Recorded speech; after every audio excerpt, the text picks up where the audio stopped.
Okay, more of my big fat zombie goldfish. We're up to chapter 5 of part 2, Return of the Zombie Toddler.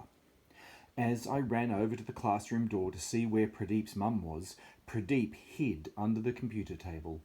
Fair enough, really. Parents coming into school when they are not expected is top of the list of the 5 most embarrassing things that can happen to a kid at primary school. Number 5, the knit nurse finds something in your hair but can't exactly tell what it is, so says out loud to the rest of the class, "I'm going to have to take a picture of this one and look it up." Me, year 3. Number 4, most embarrassing thing. Your mum mixes up your swim kit with your little sister's so you have the choice to go out to the pool stark naked or wearing a 3-year-old's Dora the Explorer bikini bottoms. Pradeep, last term. Number 3, you admit in front of the other boys in your class that you think the best Star Wars movie was the one with the cute furry little Ewok creatures.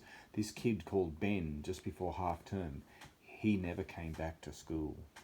Number 2, your pet zombie goldfish gets loose in the school. Me today. And number 1, your mum calls you precious, lovely, or honey in a loud voice in the school hallway just as everyone is coming out of assembly. Pradeep, also today.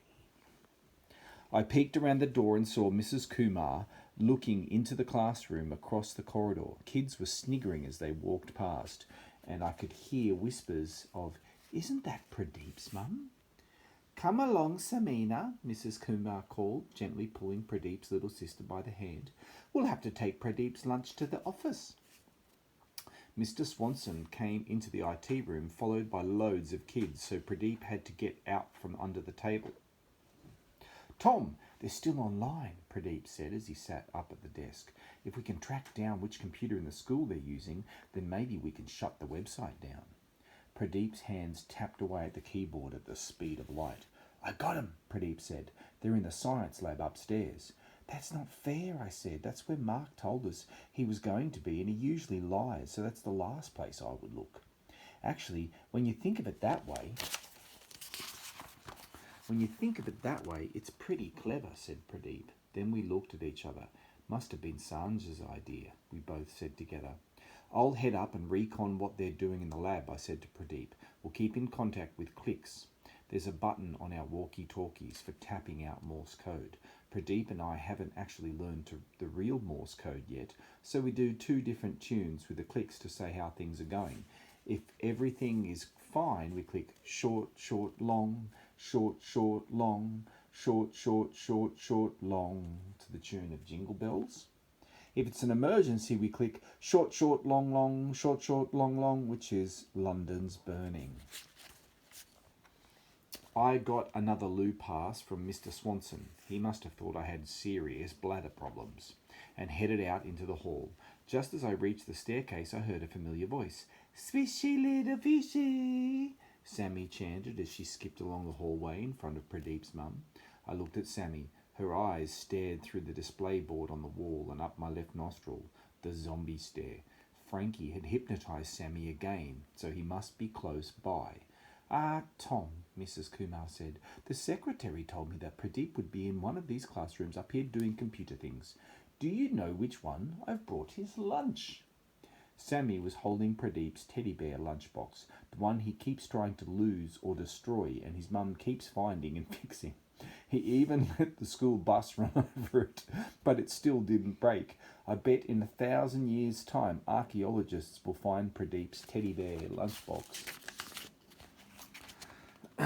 with still intact, with his mum's super cling film samosas inside. Sammy opened the lunchbox's lid just a crack, and then there inside, swimming around in his plastic bag, was Frankie. I quickly slammed the lid shut. I can take the lunchbox to him," I said, trying to grab it from Sammy. "Swishy fishy," she pouted and held on tight to the handle. "Okay, maybe Sammy can bring the lunchbox," I said, loud enough so that Frankie would hear me and use his hypnotic powers to control Sammy. Just then I saw a flash of white as someone passed behind Mrs. Kumar. It was Mark, still in his evil scientist coat. "Mark!" I shouted, but he'd already run up the stairs. The lunchbox started to shake back and forth in Sammy's hands. Oh great, Frankie had heard Mark's name and was now probably in full green-eyed revenge mode. "Here, let me hold that, Sammy," I said, peeking inside the lid as she let me take it from her. Frankie's eyes were bright green and his tail whacked hard against the sides of the bag. "Why are you shaking Pradeep's lunch?" Mrs. Kumar added. That's the way Pradeep likes it," I smiled nervously. "Come on, Sammy, let's go. Let's get this to Pradeep while it's still freshly shook." Sammy looked starry-eyed at me, but followed as I headed for the stairs. "I'll bring Sammy back down to the office after we find Pradeep," I called to Mrs. Kumar. We ran up the stairs. Mark must have headed for the science lab. Sammy, Frankie, and I would trick Mark and Sanj into chasing us. Then Pradeep could sneak into the lab and wipe the website, stopping Bedlam in its tracks. And all before our first lesson was over. This was going to be easy. I handed Sammy the lunchbox as I opened the science lab door. As soon as we stepped inside, I knew it was a trap, mostly because a big mosquito net fell from the ceiling and trapped us. Sammy dropped the lunchbox as she fell, and it skidded across the floor. I heard Mark's evil scientist laugh. "Mwah-ha-ha, suckers." Chapter 6, The Dastardly Trap. Mark and Sanj stepped out from behind the door. "Everything has gone exactly to plan," Sanj clapped with excitement. "We lied our way into your pathetic little school. We tricked you into bringing your fish with you this morning. We made it so easy for my little moron brother to find our website, then we tricked you into following Mark up here." "Yeah, suckers," Mark said again. "And now you are our prisoner." Sanj paused. "Oh, hi, Sammy," he added. "Swishy little fishy," Sammy said, wriggling under the net. "Yes, exactly. So where is the fish?" Sanj said. I stared at Sanj, but said nothing. "Moron, where's the fish?" Mark grunted and kicked my leg. "I won't tell," I said. Just then the lunchbox started crashing about on its own on the floor, steadily bumping towards Mark. "I think we found it," said Sanj, reaching down and lifting Frankie's plastic bag out from the lunchbox. Sanj handed the bag to Mark and picked up his laptop. Frankie was flipping his tail wildly back and forth, and his eyes were glow in the dark green. Mark put on his evil scientist protective goggles and glared at Frankie. Frankie glared back, harder. Then Mark turned to Sanj. "So you got it?" he asked, taking off his goggles. "Yes, thank you, that was sufficient," Sanj answered. "Cool, now we get the zombie stare," Mark said, tapping the little webcam camera attached to the side of... "Now we got the zombie stare," Mark said, tapping the little webcam camera attached to the side of his goggles. "Wicked, now I can do whatever I want to the fish, right?" he added, dumping Frankie out of his bag and into a glass beaker that was sitting on top of an unlit Bunsen burner, next to a row of test tubes filled with coloured liquid. "Don't hurt him," I shouted from under the net, struggling to break free. "The moron is right for now," Sanj said. "Let's see if the plan works first before you dispose of the fish. The IT class will all be looking at their screens, so I'll test Bedlam's zombie fish stare hypnovirus on them."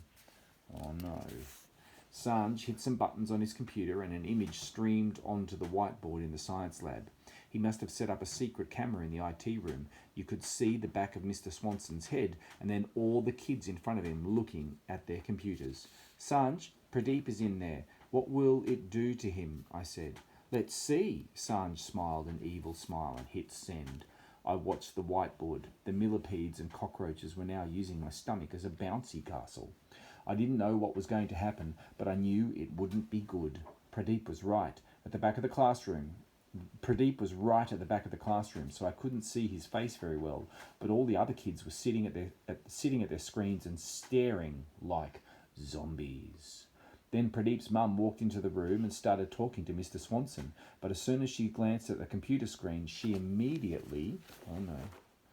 Oops, I've lost the page.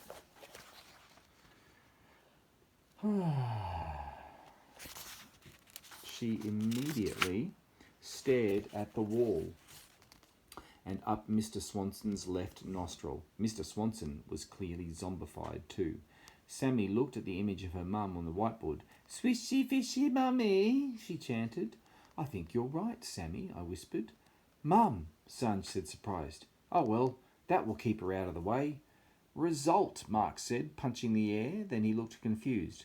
That's what it was supposed to do, right, Sanj? Yes, it works perfectly. We can upload the zombie hypnovirus onto any computer, and whoever looks at the screen will instantly be hypnotized into being a zombie fish slave. Then we can program to do whatever we want. Sanj attempted an evil laugh, but it came out more like a gasping wheeze. Mark did an absolutely flawless evil laugh. You have to give it to him. Sanj might have smarter plans, but Mark's got the evil laugh down. So now, can I do what I want to the fish? Mark said. Just then I heard a crash of breaking glass. Frankie had knocked the beaker off the tripod and was surfing in a rush of water across the lab bench. His eyes glowed a perfect shade of revenge green. Stupid moron fish, Mark shouted and clambered over the bench towards Frankie. Frankie dodged Mark's hands as they tried to flatten him. The wave was rolling in one direction, towards the sink at the end of the bench. No, I shouted. Fishy little fishy, Sammy squealed. Mark ran to the sink and held out his hands to catch the fish. But Frankie leaped into the air, thwacked Mark around the face with his tail, did a perfect somersault and dived directly down the plug hole. If there was an Olympic event in zombie fish diving, he would have won the gold. Moron fish! Mark thumped the bench with his fist. Ow, he said and rubbed his hand. Oh, get over it, Mark. We have bigger fish to fry. Sanj smiled at his own joke, but Mark just looked confused. Bigger fish to fry, repeated Sanj. Still no reaction. Oh, never mind. He sighed. Now, we need to keep these two here so they don't mess up stage 2 of Bedlam's plan. What's stage 2? Mark and I said at exactly the same time. Turning the whole school into fish stare zombie slaves. Keep up, Sanj said. All the little moron brothers and sisters will do whatever I tell them. Then, who knows, maybe I'll just upload the zombie goldfish virus to the internet. Soon there'll be fish stare zombies everywhere. Sanj paused again. Now would be a good time for your evil laugh, Mark. I'm not in the mood, Mark grumped. I want to hurt that fish and I'm going to search this school until I find him. He stormed off. Whatever. I don't need you anyway. Sanj picked up his laptop. Now, I'm going to have a chat with the head teacher. I'll be back in a tick, so don't go anywhere. Sanj attempted an evil laugh, but it just came out wheezy again. He pretended he was clearing his throat and then followed Mark out of the lab. Sammy was still looking over at the sink. Swishy fishy gone, she mumbled. With Frankie gone, Sammy came out of her trance. She didn't look fish starey anymore, just kind of sad. Frankie will be okay, Sammy, as long as we find him before Mark does, I said. I'm more worried about Pradeep. What if my best friend was now a zombie fish slave? Chapter 7. Tsunami Zombie Trouble. I took my compass and protractor out of my pocket and used them to cut a hole in the net. I'm not sure what you're actually supposed to use them for, but they're pretty handy for poking holes in stuff. And I never thought I would be so grateful for maths equipment. I freed Sammy and we both headed straight down to the computer room. Everyone was still and silent and totally zombified. Sammy ran up to her mum. Swishy fishy, mummy! She tugged on her mum's skirt, but Mrs. Kumar did not move. Then, from my walkie-talkie, I heard some clicks. Short, short, long, short, short, long, short, short, short, short, long. It was Jingle Bells. Pradeep, where are you? I whispered, looking around the classroom. Under here, Pradeep whispered back. Sammy and I ran to his desk and found him hiding underneath it. We thought you'd been zombified, I said. Sammy crawled under the desk and hugged Pradeep. Ah, not swishy fishy, she said. I ducked under the desk when Mum came in, explained Pradeep, so I missed whatever it was that did this to them. I swear I saw a close-up picture of Frankie's eyes on the screen before I jumped under the desk. Sanj and Mark figured out a way to turn Frankie's zombie stare into a computer virus, I told him. They tested it on the IT class, and now they're going to zombify the whole school and then the whole world. Wow, they are thinking big, Pradeep paused. Okay, if it's our big brothers that are going to try to take over the world, then I guess it's up to us to stop them. We high-fived. It was the kind of moment that called for a high-five, I thought. So where are Sanj and Mark now? Pradeep asked. And where's Frankie? Sanj has gone to find Mrs. Prentice to zombify her, I think, and Frankie is somewhere in the water pipes. He escaped down a plug hole. Mark is trying to find him. He's probably checking every sink and toilet in the school. We heard footsteps in the hall, and then Sanj's voice, along with Mrs. Prentice's, the head teacher. I dropped down under the desk with Sammy and Pradeep. Does Sanj think I was zombified? Pradeep whispered. I nodded.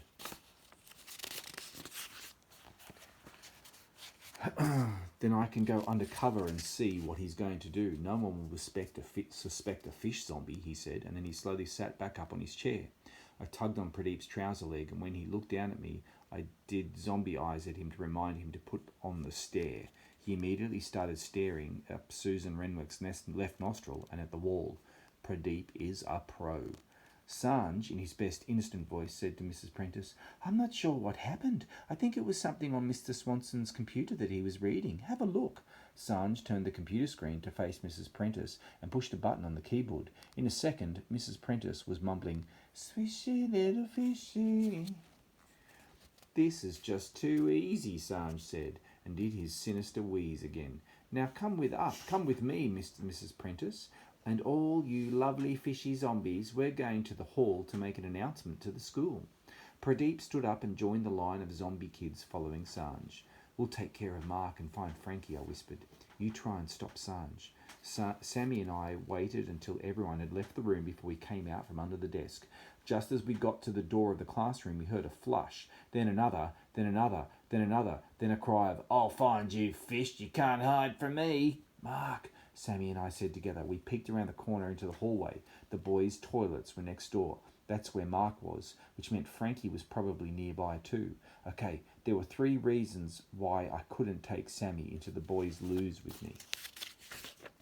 1, Mark was in there, and possibly Frankie, and with the 2 of them together, that was not going to be pretty. 2, there are standing up boys' toilets in there, and I don't want to explain to a 3-year-old girl what they are for. Number 3, the boys' loos is the one place in the school that a guy can feel totally sure that he's never going to see a girl. If I brought Sammy in there, then I would be breaking a sacred code for all boy kind. Sammy, I need to send you somewhere safe while I go help Frankie, I said. But where was free from computers or whiteboards or anything that could zombify Sammy with the virus? Then it came to me. Well, my stomach growled, which made me think I was hungry, which made me think of food, which made me think of lunch, which made me think of the cafeteria. Bingo! The one place in the school with no screens of any kind. The one place Sammy could be safe. Go and hide in the cafeteria, Sammy. I'll find you there. It's just down these stairs and round the corner. She didn't seem to want to go. They have biscuits down there, I added. Sammy skipped off down the stairs. Shh, I whispered after her. Shishy fishy, she echoed back up the stairwell. I snuck into the loos and hid behind the door. Mark was turning on all the taps one by one. Just as he got to the last sink and turned the tap, Frankie burst out of the pipe in a whoosh of water, flipped in the air over Mark's head, then over one of the stalls and plopped into the toilet bowl. Now I got you, fish, Mark said, and an evil scientist's creepy smile spread across his face. Mark ran to flush the toilet, but Frankie leaped to the next one just in time. You could see flashes of Frankie's green eyes and gold fins as he dived over the stalls. Mark just missed flushing him every time. When he reached the last loo, Frankie leaped back over to the sinks again. The water was still running out of all the taps. Frankie landed in the first sink and Mark ran towards him with a plastic bag. Frankie tried to escape down the plug hole, but Mark had blocked the sinks with balled up paper towels. They were filling up to overflowing, and Frankie was desperately hopping back and forth between them, trying to avoid being scooped up by Mark. I had to save Frankie.